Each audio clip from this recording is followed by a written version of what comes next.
अगर हम कुछ बुझे बुझे दिख रहे हैं तो माफ़ कीजिएगा, क्योंकि दिन भर लगातार कार्यक्रम करके मैं आपके बीच में उपस्थित हुआ हूँ। नहीं, छोड़ दो।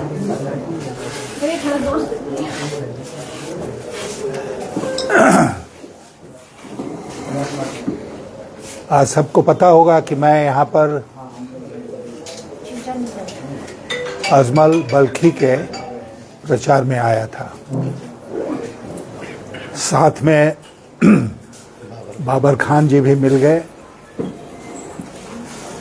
और हम लोग कई मीटिंग्स में फिर साथ साथ रहे। आज प्रेस कॉन्फ्रेंस में भी साथ साथ है।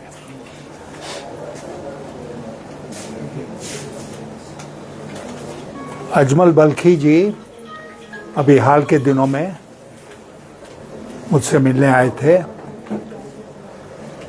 और इन्होंने ये इच्छा व्यक्त की कि वो अटल विचार मंच के उम्मीदवार होना चाहते हैं ईचागढ़ से।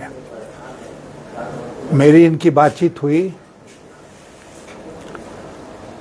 और 2-3 चीज़ों से मैं बहुत इनसे प्रभावित हुआ। नंबर 1 कि नौजवान हैं, ऊर्जावान हैं। नंबर 2 पढ़े लिखे हैं, प्रोफेशनल हैं। आज की राजनीति में इनके जैसे लोगों की कम एंट्री होती है। आज आप जानते हैं कि जो देश की राजनीति है उसमें पूरी तरह से कहीं न कहीं परिवारवाद हावी है। और परिवारवाद से मेरा मतलब केवल ये नहीं है कि बाप का बेटा या बेटी उसके उत्तराधिकारी बनेंगे, बल्कि इसी मुल्क में अगर आप इतिहास उठाकर देखेंगे तो एक गुलाम वंश भी बना था।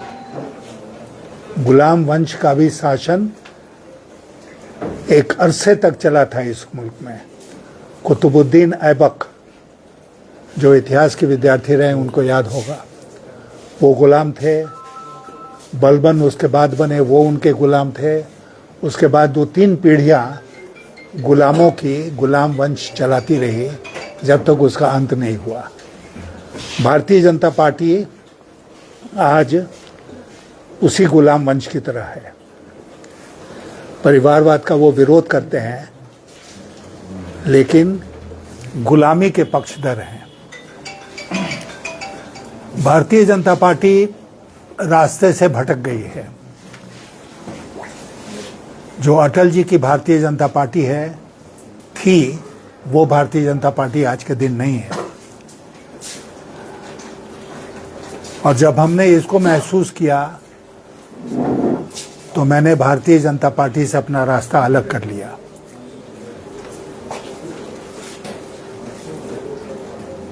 आज देश जो है वो एक बहुत खतरनाक मोड़ पर खड़ा है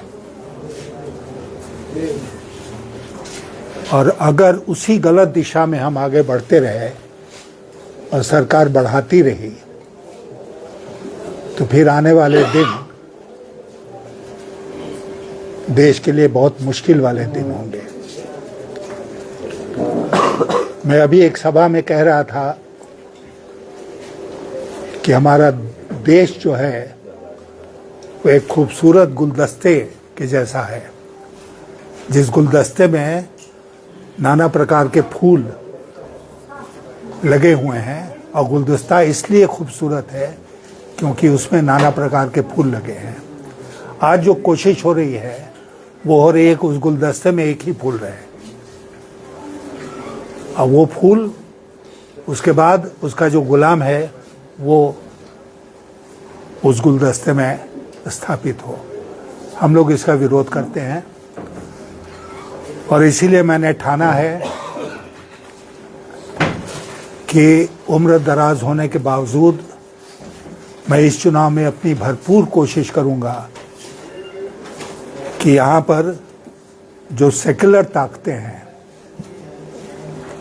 उनके लोग जीते और उनकी सरकार बने, क्योंकि झारखंड का चुनाव पूरे देश की नज़र है। जैसे महाराष्ट्र के चुनाव के ऊपर है, वैसे झारखंड के चुनाव के ऊपर है। और मुझे ये कहने में तनिक भी संकोच नहीं है कि अगर खुदा न खास्ते झारखंड में भारतीय जनता पार्टी जीतती है तो इसका ऐसा ढिढोरा पीटा जाएगा जैसे एक बार फिर मोदी जी ने विश्व में अपना डंका बजा दिया। तो इसलिए मजबूती के साथ भारतीय जनता पार्टी को यहाँ पर हराना है। मेरा अपना आकलन ये है कि पिछली बार भारतीय जनता पार्टी ने नारा दिया था अब की बार 65 पार, आपको याद होगा जी, वो लटक गए 25 पर। इस बार भारतीय जनता पार्टी के लिए 15 पार करना झारखंड में मुश्किल लग रहा है।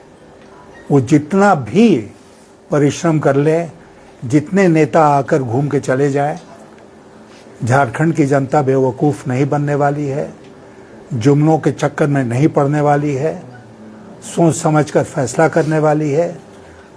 और जो भी सोच समझकर फैसला करेगा वो भारतीय जनता पार्टी को कभी भी वोट नहीं दे सकता है। तो इसीलिए आपके माध्यम से मैं सारे वोटरों से ये अपील करूंगा यहाँ पर और पूरे झारखंड में कि वो सोच समझकर अपने मत का प्रयोग करें और ये सुनिश्चित करें कि झारखंड कम से कम सही रास्ते जाए और हम लोगों को वो दुर्दिन नहीं देखना पड़ेगा जबकि बाकी प्रदेशों की तरह झारखंड भी रास्ते से भटक जाए और गलत रास्ते पर चल पड़े। धन्यवाद। सर, एक सवाल ये, आप बीजेपी मुक्त सरकार की बात कर रहे हैं झारखंड में, लेकिन दूसरी तरफ आप जिन प्रत्याशियों का समर्थन कर रहे हैं, एक निर्दलीय है, एक एमआईएम से है, तो इससे क्या इंडिया गठबंधन को नुकसान नहीं होगा? जो जीतने वाले प्रत्याशी हैं उनसे नुकसान नहीं होता है, वोट काटने वाले जो प्रत्याशी होते हैं उनसे नुकसान होता है। मैं पूरी तरह से इस बात को लेकर कन्विंस्ड हूँ कि अजमल बल्खी और बाबर खान दोनों चुनाव निकालने वाले उम्मीदवार हैं, ये वोट कटवा उम्मीदवार नहीं है।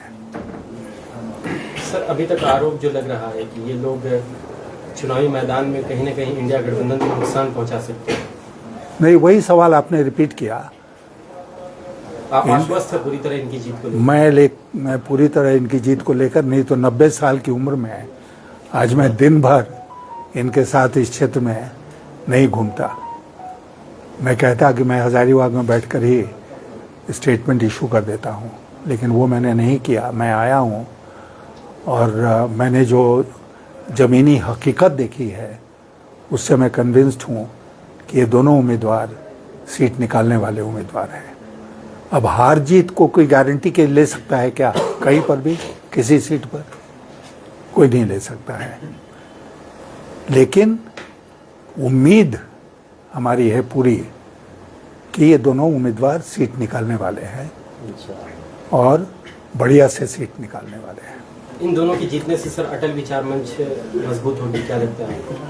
हाँ, मुझे लगता है कि AIMM भी मजबूत होगा और अटल विचार मंच भी मजबूत होगा और हम एक नई लकीर खींच पाएंगे यहाँ पर। भविष्य में एक अच्छी पार्टी और एक सच्ची पार्टी के रूप में अटल विचार मंच को झारखंड में एक हम नया रास्ता ढूंढ रहे हैं। मैं आपसे साफ कहना चाहता हूँ कि अटल विचार मंच के माध्यम से मैं एक तीसरा रास्ता ढूंढ रहा हूँ और मैं 2 मिनट में एक्सप्लेन कर दूंगा इसको।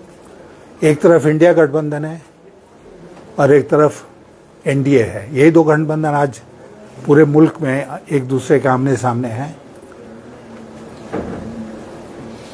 दो बातें हैं जिसको लेकर मुझे इन दोनों से कहीं न कहीं मतभेद है। एक है कि दोनों लगे हुए हैं फ्रीबीज बांटने में।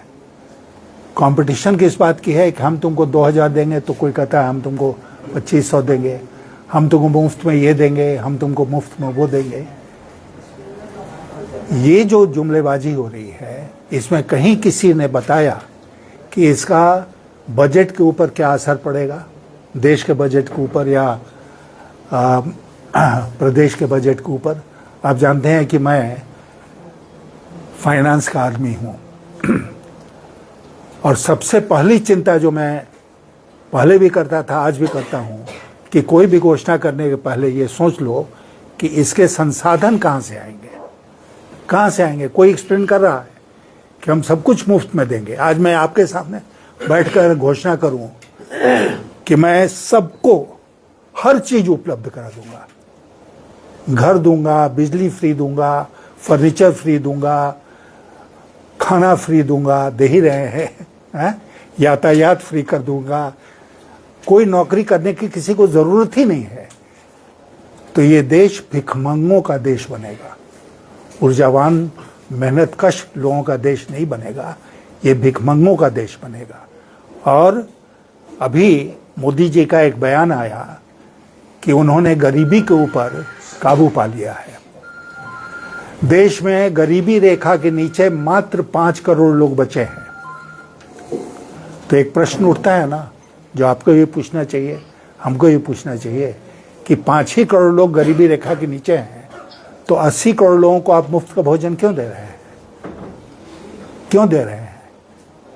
महात्मा गांधी ने कहा था कि वो खैरात के बिल्कुल खिलाफ हैं। उन्होंने कहा था जो मेहनत कर सकता है उसको मेहनत करके कमाना चाहिए। और मैं आपसे इसलिए कह रहा हूं कि मैं फ्रीबीज के खिलाफ हूं, मुफ्त की रेवड़ी के खिलाफ हूं, क्योंकि यहां का नौजवान मुफ्त का भोजन नहीं चाहता है, मुफ्त में कुछ नहीं चाहता है। वो चाहता है कि आप उसको क्या उपलब्ध करा दें, रोजगार उपलब्ध कराएं। वो रोजगार करेगा, एम्प्लॉयमेंट उसको मिलेगा, तो वो कमाएगा और खाएगा, परिवार का भरण पोषण करेगा। तो मुफ्त की रेवड़ी देकर तो हम उनको भिखमंगा बना रहे हैं ना पूरे देश को, तो हम इसके खिलाफ हैं। और दोनों गठबंधनों के बीच में कंपटीशन लगा हुआ है कि कौन ज्यादा मुफ्त की रेवड़ी बांटता है। तो इसलिए वो हमारा मतभेद है, इसलिए हम बीच के रास्ते की बात कर रहे हैं। सर, जिस विचारधारा की लड़ाई है और जिस वजह से आप भाजपा से अलग हुए थे, योगी आदित्यनाथ आते हैं, वो कहते हैं बटोगे तो कटोगे। असम के मुख्यमंत्री आते हैं, वो कहते हैं कि बाबर के वंशज को, बाबर के औलाद को इस देश से लात मार मार कर भगाएंगे। इस पर क्या देखें? देखिए, ये हास्यास्पद बयान दे रहे हैं वो लोग। हम जब इस तरह के बयानों को देखते हैं तो हंसी आती है और कभी कभी गुस्सा भी आती है। हेमंत बिस्वा शर्मा असम के चीफ मिनिस्टर हैं, अपना सब कामकाज छोड़कर, असम को भगवान भरोसे छोड़कर यहाँ झारखंड में लगे हुए हैं। और यहाँ पर एक ही उद्देश्य उनका है, और वह है किसी तरह कम्युनल पोलराइजेशन हो, सांप्रदायिकता के आधार पर समाज में बंटवारा हो। अगर ये होगा तो वो समझते हैं, और गलत समझते हैं, कि तब भारतीय जनता पार्टी को फायदा होगा। इसलिए वो हर जगह आग उगल रहे हैं। उन्होंने कहा कि खोज खोज के निकालेंगे, खोज खोज के निकालेंगे ना, निकालेंगे कहाँ भेजेंगे? बांग्लादेशी को अगर आपने उसकी पहचान भी कर ली तो आप उसको भेजेंगे कहाँ? जरा ये बता दें। आप लोग तो पत्रकार हैं, उनसे पूछिएगा कभी मौका मिले कि पहले आप आइडेंटिफाई कैसे करेंगे, और जब आपने आइडेंटिफाई कर लिया तो उसको भेजेंगे कहाँ? क्या बांग्लादेश ले लेगा? मैं इस मुल्क का विदेश मंत्री भी रहा हूं। क्या वो बांग्लादेश स्वीकार कर लेगा कि हम यहां से बोले कि भाई 2 लाख 5 लाख घुसपैठिए हमारे यहां थे, इनको हम भेज रहे हैं? तो वो सीमा खोल देगा, बॉर्डर खोल देगा कि ले आओ, हाँ बहुत खुशी की बात है। ऐसा नहीं होता है। पूरी दुनिया में इस बात को लेकर बदनामी भारत की होगी। कोई लेने वाला नहीं है। बंगाल की खाड़ी में आप उनको डुबा नहीं सकते हैं, फेंक नहीं सकते हैं। तो क्या बकवास कर रहे हैं ये लोग? कि चुन चुन कर उनको बाहर करेंगे। ये जुमलेबाजी की हद है, उसके अलावा कुछ नहीं है। सर, झारखंड के विकास की बात करें तो 24 साल हो गए झारखंड, लेकिन वो विकास का वो स्तर नहीं दिख रहा है। मैं निराश हूं, मैं इस बात को लेकर बहुत निराश हूं। बहुत उम्मीदों के साथ हम लोगों ने झारखंड का निर्माण करा था। मैं भी पार्टी था, मैं भी लोकसभा का सदस्य था उस समय, और अटल जी की सरकार में झारखंड अलग राज्य का विधेयक आया, पार्लियामेंट में पास हुआ और झारखंड अलग राज्य का निर्माण हुआ।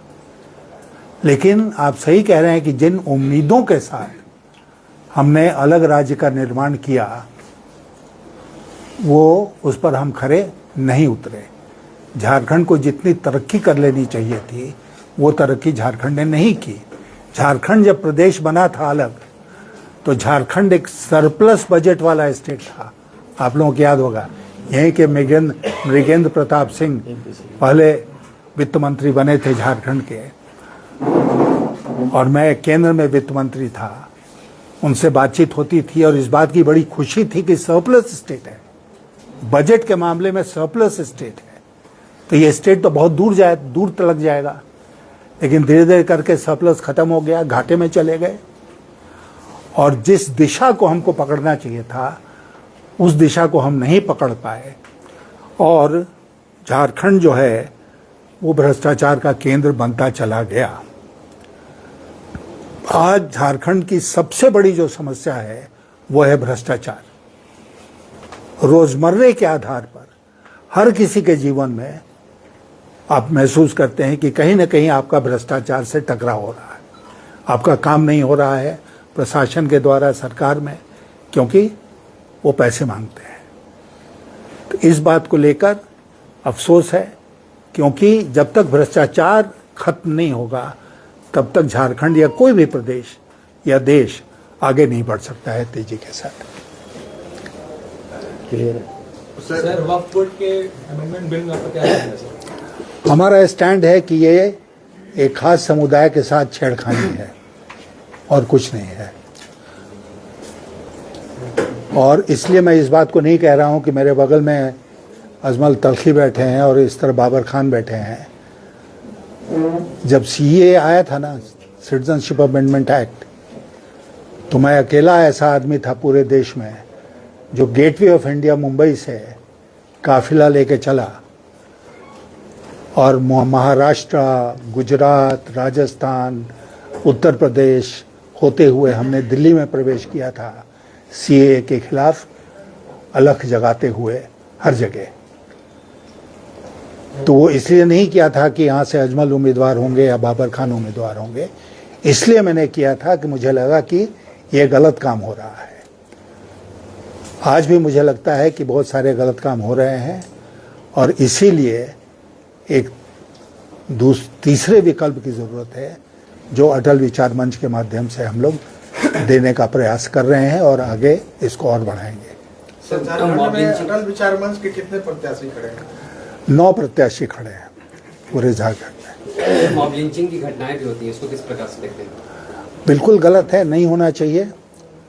मॉब लिंचिंग किसी का भी हो, कहीं पर भी हो, वो बिल्कुल गलत है। सड़क पर इंसाफ नहीं होना चाहिए। इंसाफ के लिए एक व्यवस्था बनी हुई है इस देश में, इंसाफ उसी रास्ते होना चाहिए। सर, चुनावी चक्र में हम लोगों ने बहुत लिखा, बहुत सुना कि समर्थन प्रत्याशियों के लिए समर्थन। आज हम ये सुनना चाहेंगे सर आपसे कि आपके अगल बगल 2 आपके प्रत्याशी हैं और आप बीच में एक अभिभावक के रूप में, हम चाहेंगे ये 2 प्रत्याशियों को आपके तरफ से क्या नसीहत हो कि अपने निर्वाचन क्षेत्र में ये अपने कार्य का निर्वहन कर सके। देखिए, उसमें कोई नसीहत, हम लोग पब्लिक मीटिंग करके आ रहे हैं और उसमें अभिभावक के रूप में हाँ, वो मैं आगे भी निभाऊंगा। वो ये है कि एक जनप्रतिनिधि के नाते आप क्षेत्र की सेवा करें। क्षेत्र में सड़क नहीं है, नाली नहीं है, पानी नहीं है, बिजली नहीं है, अस्पताल नहीं है, तो इन सब की चिंता करें। शिक्षा की व्यवस्था को सुदृढ़ करें, एक तो ये हो गया लोकल लेवल पर। जी तो हर जनप्रतिनिधि का दो कर्तव्य होता है, एक होता है अपने क्षेत्र के बारे में और दूसरा होता है प्रदेश या देश के बारे में।